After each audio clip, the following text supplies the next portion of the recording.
सो जितने भी हम लोगों के पास डीमैट अकाउंट होते हैं और उसमें जो शेयर हमें दिखने का काम करता है, क्या ब्रोकर ही अगर हम भग जाता है तो हमारा शेयर हमसे गायब हो जाएगा, ठीक है? जो पैसे हमने लगाया वो चला जाएगा या फिर नहीं जाएगा, या फिर किस तरीके की अथॉरिटी से भी बना के रखी है, उन सब चीज़ों के बारे में हम लोग बात करने का काम करेंगे इस वीडियो में, ठीक है?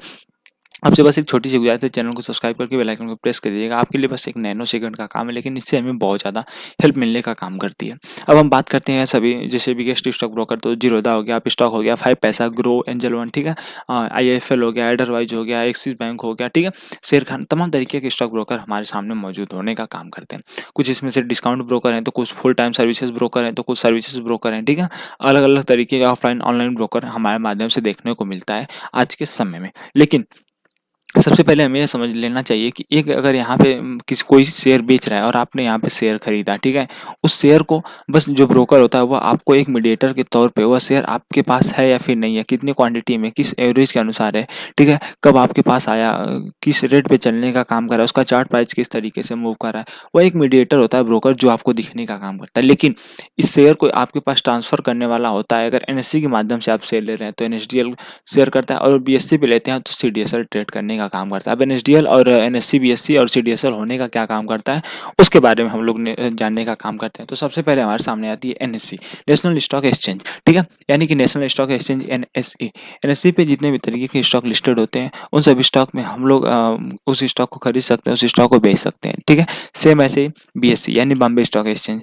अब मतलब एनएससी पे अधिकतर कंपनी लिस्टेड होती हैं और बीएससी पे भी लिस्टेड होने का काम करती हैं। एनएससी, बीएससी दोनों भी जो कंपनी रजिस्टर्ड होती है वह इंडेक्स का पार्ट होने का बहुत अच्छे से काम करने का कर सकती है, ठीक है?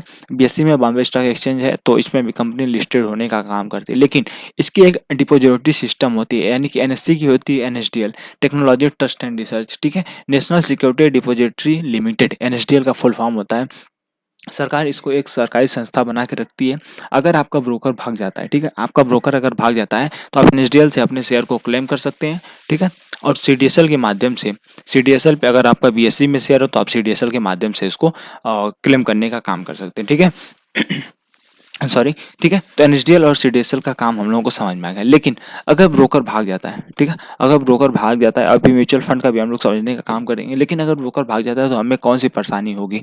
देखो, आपको सबसे पहले ब्रोकर में जो आपका डीमैट अकाउंट में जो पैसे आपने रखे हुए हैं, उसी की दिक्कत है हम लोगों के सामने, ठीक है? उसके लिए कोई अथॉरिटी अभी नहीं बनी है। सीडीएसएल का फुल फॉर्म क्या होता है? तो कन्वेंशन डिपेंडेबल सिक्योरिटी लिमिटेड के नाम से इसका सीडीएसएल का फुल फॉर्म होने का काम करता है, ठीक है? यह बीएससी के डिपॉजिटरी होने का काम करती है, बीएससी के शेयर को मैनेज करती है, एनएससी के लिए एनएसडीएल होती है, ठीक है? अब म्यूचुअल फंड के लिए भी, जो म्यूचुअल फंड हम लोगों के सामने आने का काम करता है, उसको भी अगर कंपनी कोई ब्रोकर भाग जाता है तो आप इसको भी क्लेम कर सकते हैं।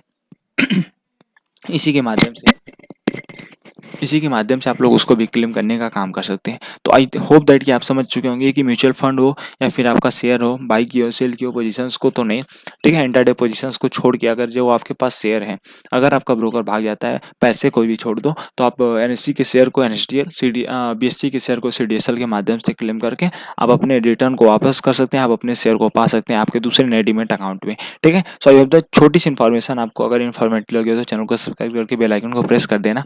और बाकी म्यूचुअल फंड के लिए भी हमने आपको बता दिया और सभी शेयर्स के लिए भी बता दिया, और इको के लिए थोड़ी सी सॉरी, थैंक यू।